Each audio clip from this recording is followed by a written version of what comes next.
Hey everyone! First of all, we need to finish up on our lipids. So do a quick little review, finish our last few slides on it, and then we're going to move on to proteins, our third macromolecule on our list. So once again, remember, the main use of lipids was long-term energy storage, but also used for things like cushioning and for insulation.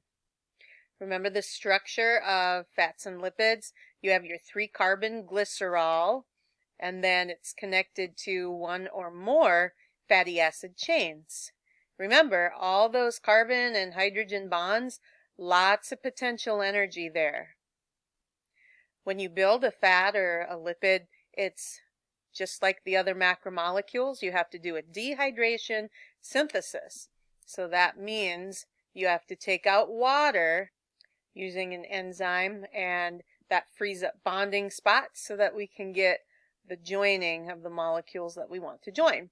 So in a lipid, for a dehydration synthesis and making a triglyceride, remember my quiz question I gave you in class, that how many water molecules can you get from a triglyceride? Well, that would be 3, because you can join 3 fatty acid chains to 1 glycerol.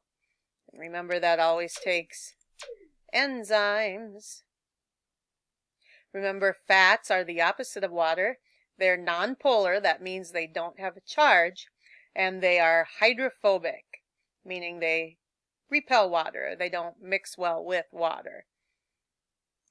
We went over the different kinds of fats, triglycerides. So saturated fats, they are flat. They have all the total amount of hydrogens that they can have, and they're mostly in animals, and they're solid at room temperature. Because they lay so flat, they do clog up those arteries. So you want to do saturated fats with moderation. Unsaturated fats were the kinky molecules due to some of the carbons being double bonded to its neighboring carbon. And that causes the kinks. If there's one kink, it's a monounsaturated fat. If there's more than one kink, then it's polyunsaturated. These types of fats tend to come from plants and fish, and since they don't lay flat because of those double bonds, they are not solid at room temperature. They're more of liquids, and for the time being tend to be what we call mostly the healthier of the fats. But again, everything in moderation. Next, we went on to talk about phospholipids, which are the special class of lipids that make up our cell membranes. Due to the fact that on the other side of the glycerol, there's a phosphate group, and phosphates add that negative charge to just one end of the phospholipid, making one end polar, therefore hydrophilic, the end that has the phosphate group, and then the other end where your fatty acid chains are like any other lipid. They're hydrophobic and nonpolar. So you have one end who doesn't mind mixing with water, and the other end recoils when it gets to water, which gives it that very special, unique ability that when you put these in water, they form bubbles or lipid bilayers. So the ends that don't mind water, that are hydrophilic, point towards the water, like towards the cell cytoplasm or the extracellular fluid. And then you have the hydrocarbon chains pointing inward towards each other to get away from all the water that's in your body. And they can form these naturally, which gives us an idea of how our first cells would have formed. So this will become very important when we talk about cell membranes, and it's wonderful that we have a substance that does not dissolve in water, because we do not want our cells dissolving in water. Now, our last type of fat are the steroid groups. We won't talk about them too much, but I do want you to be aware of them. And these are fats that are formed in more of ring structures. And we can start with kind of our base, which is cholesterol. and then just change it around a little bit by adding and subtracting different functional groups to give it different properties.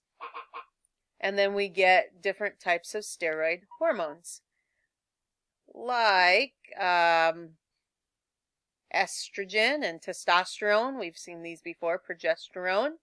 And then some of these other ones that come from your adrenal glands, like cortisol and aldosterone. If you're interested in what these do, you should definitely sign up for an anatomy and physiology class. So you notice all of these steroid hormones, they're all lipids, they look very similar, but just the changing of some functional groups can really make a lot of difference. Now let's move on to proteins. Another one of my favorites. I think they're all my favorites because they all have to do with food. So proteins are basically our multi-purpose molecule. And maybe, I don't know, they're all important, I guess, but proteins are so important because they build us. Yeah, the other ones, carbs and lipids, build structures as well, but proteins build structures and they do so many different functions in the body that it's just crazy. There's so many different types of proteins and they have so many different shapes and sizes and have so many functions. So they are the most structurally and functionally diverse group of all of our 4 macromolecules. So here's just a small sampling of some things that proteins do in your body, starting with enzymes. Proteins are enzymes. An enzyme is a protein, usually a protein, that does a certain job. It's a very specific job. For instance, DNA polymerase builds DNA. You can see that word polymer in there because DNA is a polymer, so it's building the DNA polymer. Pepsin breaks down proteins, digests proteins in your stomach. So very specific jobs. We'll learn more about enzymes in an upcoming chapter. Proteins build structures like keratin and collagen in your skin and in your hair. So yeah, there's lots of keratin and collagen here. Your fingernails, keratin and collagen. They are carriers and transporters. Like hemoglobin transports oxygen and CO2 around your body, and aquaporins are a carrier that move water molecules in and out of cells.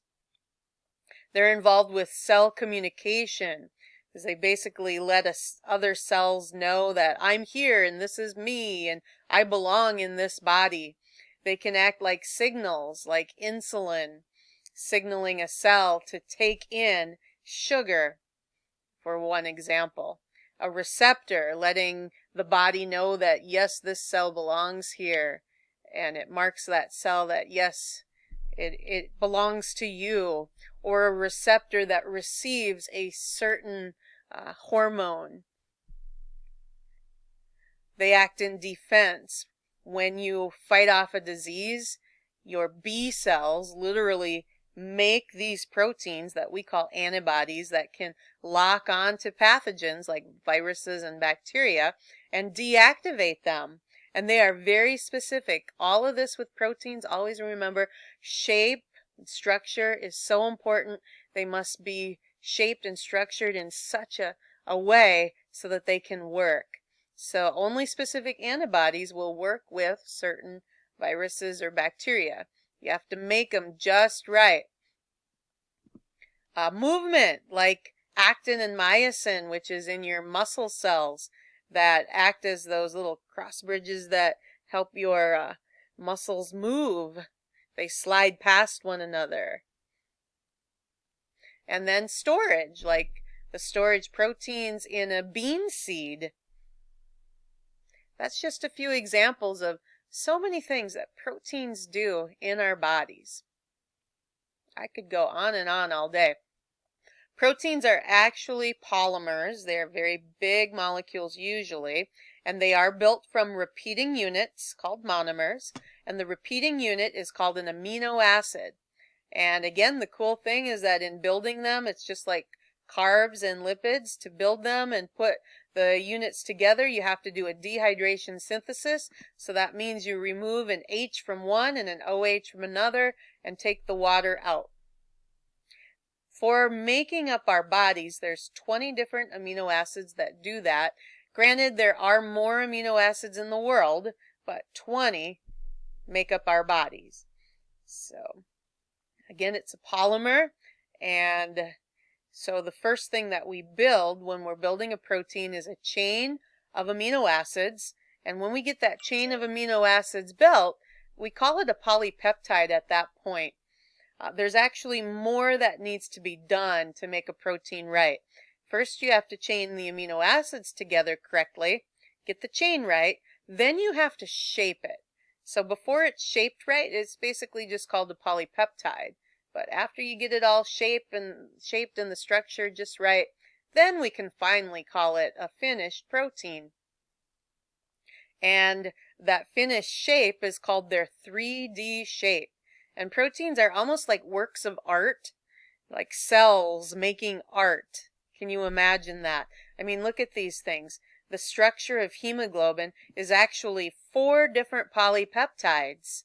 You have to take those 4 polypeptides, twist them and fold them and shape them just right, and then put them together. And only then, if they're put together correctly, with the right amino acids and everything and the right additives to it, then it's able to carry oxygen and carbon dioxide around your body.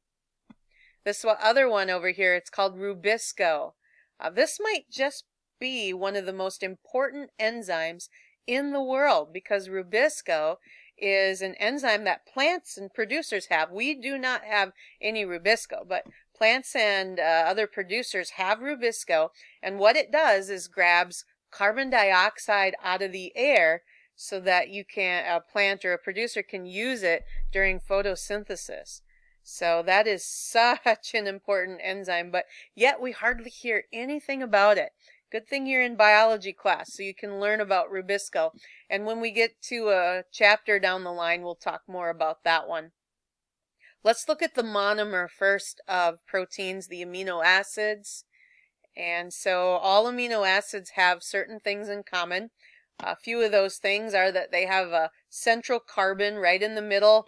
Oh, that beautiful carbon with its tetravalence. Look at that. Right in the middle, there's a hydrogen right there. Then on one end, we add an amino group, the NH2. And then on the other end, the carboxyl group. Good thing we memorized our functional groups earlier so that we can recognize these when we see them. All amino acids have this. A central carbon, an amino group, and a carboxyl group. So that leaves me just one spot here left to fill. So that spot left to fill is called the R group, or the variable group, or the side chain. So this is what makes those 20 amino acids different that make up our bodies. Something is different right here in all 20 of them, but yet they share this other stuff, the amino group, the central carbon, and the carboxyl group. They have that in common. And it's that amino group makes it the reason why we call these amino acids. So think of this, that it's like our English language with our alphabet, that we have 20 different letters, or we have 26 different letters in our alphabet, and we can make all those different words in our language from just 26 letters. It's the same thing with amino acids. There's 20 different amino acids, and from those 20 amino acids, we can make like almost an infinite number of different proteins from that, just by chaining them together in different ways, just like we chain letters together in different ways when we make different words in our language. Wow. So, no, you do not have to memorize any of these amino acids, but just appreciate their similarities and differences, and how these different R groups can give them different properties. So all of these R groups on these amino acids make these nonpolar. Here's our simplest amino acid right here. All it has is an H for its R group. And then that was glycine. The next one, alanine, all it has for its R group is a methyl group. All right, then they start to get a little more complex, as you can see, and no, don't memorize these, but do kind of recognize the names that, yeah, valine, leucine, you'll see these names pop up again. You've probably heard of tryptophan before because it's said to be very prominent in turkey, and when we eat Thanksgiving dinner and have all that turkey and eat all that tryptophan makes us tired. Actually, I think it's just more of the overeating that makes us more tired. Phenylalanine, I know it used to be in diet colas. I'm not sure anymore. And it can be a problem for people who can't process it. And methionine, that's going to be an important one that shows up again. That every polypeptide chain starts with methionine. It's like what tells the cell when a polypeptide chain begins. It's always methionine. Plus, methionine has sulfur in it, which is kind of neat. It's one of those top atoms that makes up our body. So again, all of these are nonpolar due to their R group. These are all, well, being nonpolar, it would be hydrophobic. So these do not like water, so that would give this amino acid a behavior to want to get away from water. And if our bodies are 70% water and you put these in there, it's going to set it up to do some interesting things. All right, these are polar ones here. And these are electrically charged. Whoa. This last one is histidine down there. Notice we usually use the first 3 letters instead of writing out the whole name. That makes it easier on us. So these are polar and hydrophilic. So they don't mind being in water. These tend to ionize in water and have H's. They're H donors. They give off H's. And these are bases, so they accept H's. Lysine, you may have heard of that one. They say if you have cold sores that taking a lysine supplement can help. I've never tried it, so I don't know. And these sulfur-containing ones are going to be important because they have that sulfhydryl group. And sulfurs can kind of tend to be attracted to one another. So even if you have a sulfur way down here and another one way down there, they're like on opposite sides of a polypeptide chain. Sometimes they're so attracted to one another that they fold the whole polypeptide chain around just so that they can make this little bond between the 2 sulfurs. That's called a disulfide bridge or a disulfide bond. And if you've ever had a perm, they tend to have a lot of these sulfhydryl groups and get added to your hair, which then causes all that curliness to your hair because it causes the proteins in your hair to fold.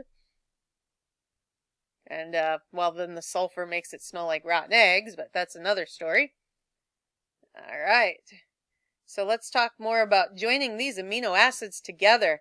When we join them together, you already know that that is a dehydration synthesis, and you've got to take water out. Well, in this case, I'm going to have you learn the name of the bond that's then created. When I take an OH and an H out, the C will now be attracted to the N. And so here it is. This right here is now called a peptide bond.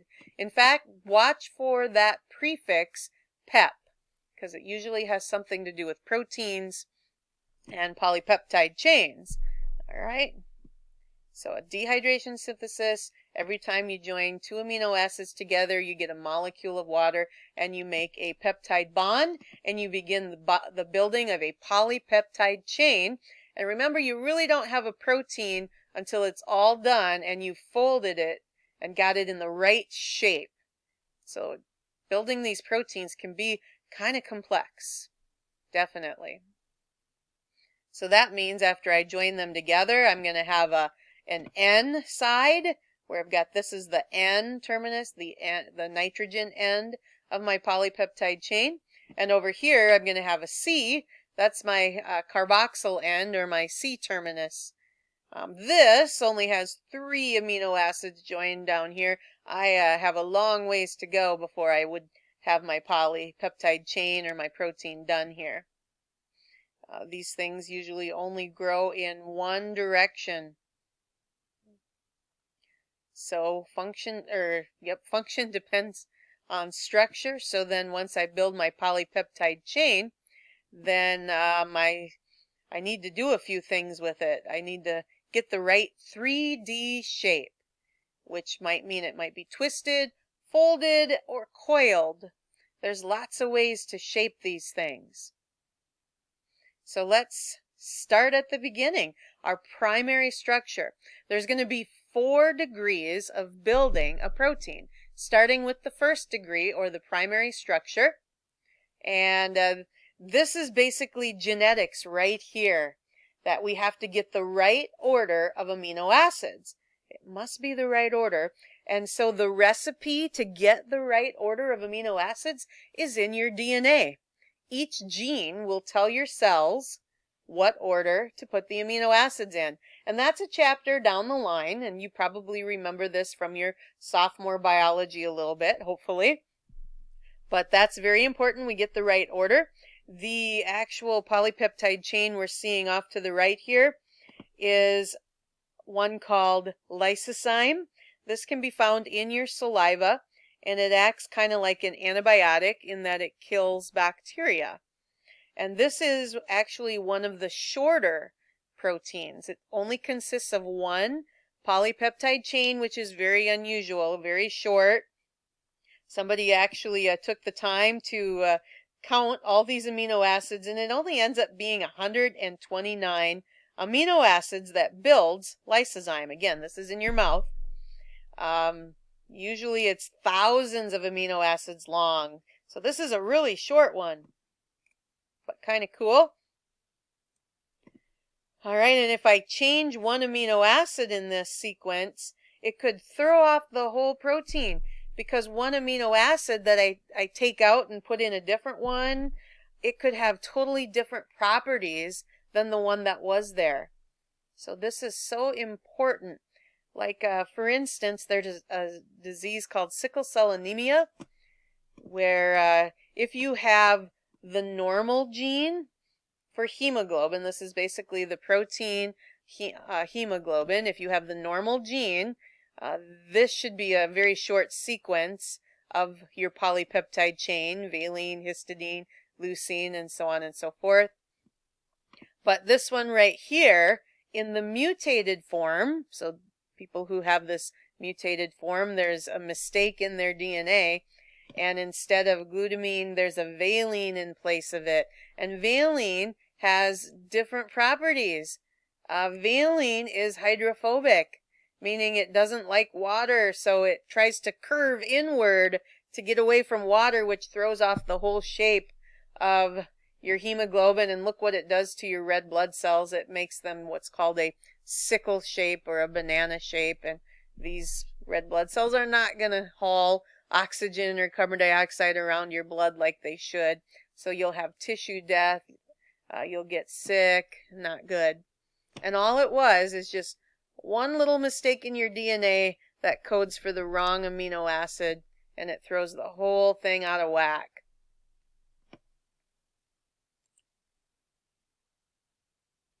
Just one out of 146 amino acids. So remember hemoglobin I mentioned earlier, it's made out of 4 different polypeptide chains. So this is just one amino acid within that that's wrong. All right, well, remember, so first degree of building a protein is the cell has got to get the amino acid sequence just right. And so that's the recipe in your DNA to build that. And then that recipe gets copied by RNA and taken out to the ribosome in the cell, where the ribosome then strings together the right order of amino acids, hopefully. At that point, then we've made a polypeptide chain. We do not have a protein yet, usually, unless it's a really small protein like this lysozyme. Next, we've got to do some folding. Now we got to do our artwork, like artwork within a cell. We've got to get the right 3D structure. So this next level of building a protein is called local folding. These are just like smaller folds. The fold could be like a little helix. This is called an alpha helix here in this one. And the other one, these are called beta pleated sheets. This reminds me of when you want to make a fan out of paper and then you fold it back and forth. So these are caused usually because of just weak hydrogen bonds of close together amino acids, that the hydrogen here connects to this oxygen down there, so it makes this alpha helix, and so on and so forth. So local folding because of amino acids, atoms that are attracted to nearby neighbors. All right, our third degree of making a protein, now that we've got small amounts of folding, now we're going to go big.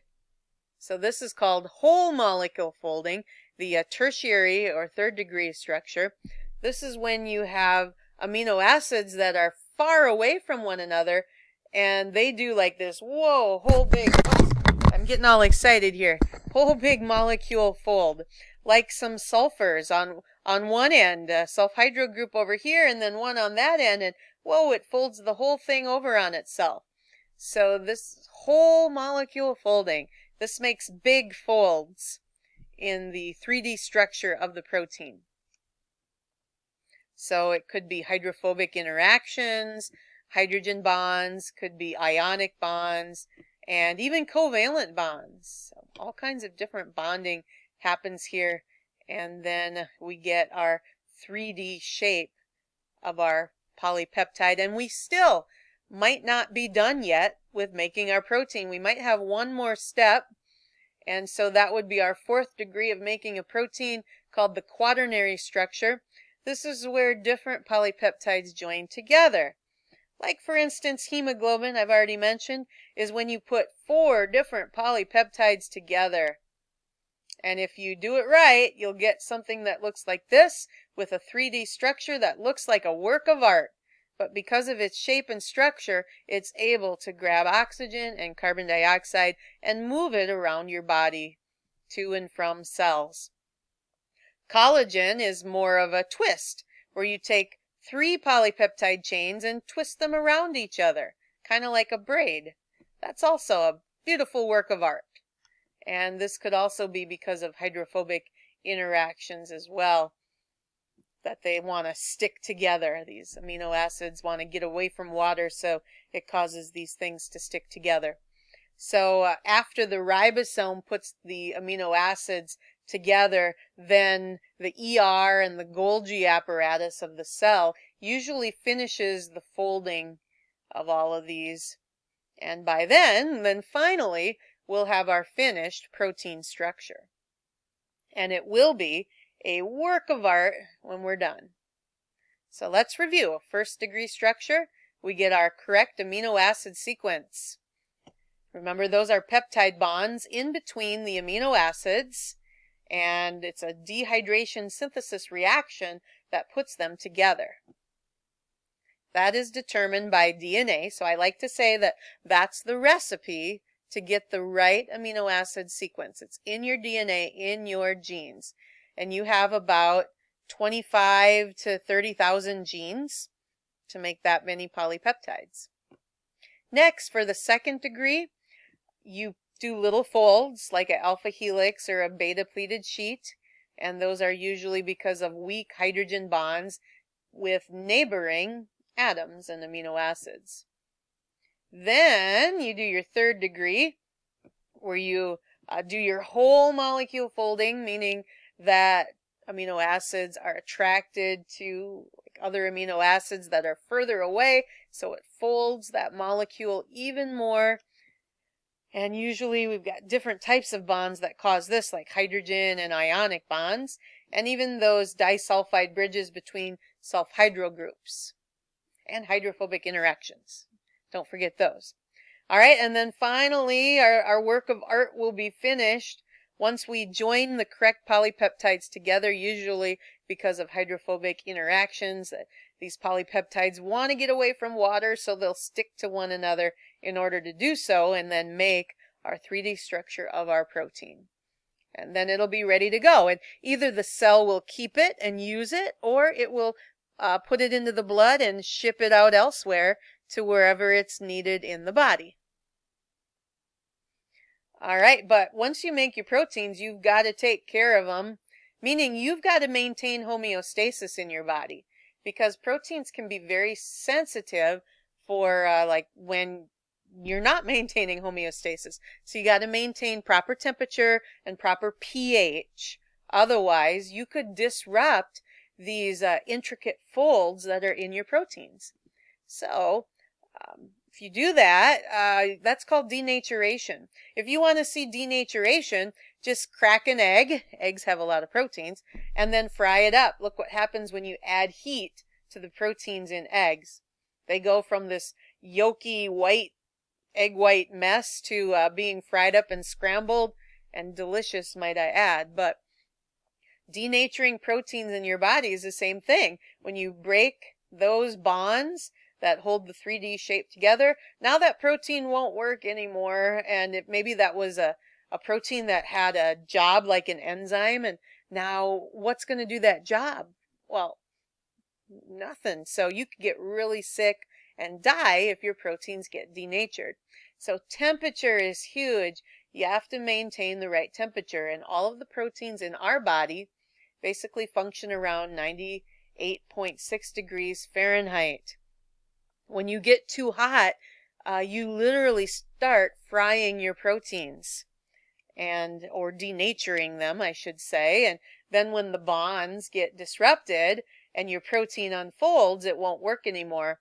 And when you denature a protein, you can't go back and fix that protein. It's done. So you would have to start from scratch to make new ones. And well, if you're sick and already wrecked most of your proteins, you're not going to be able to do that, and you could die from this.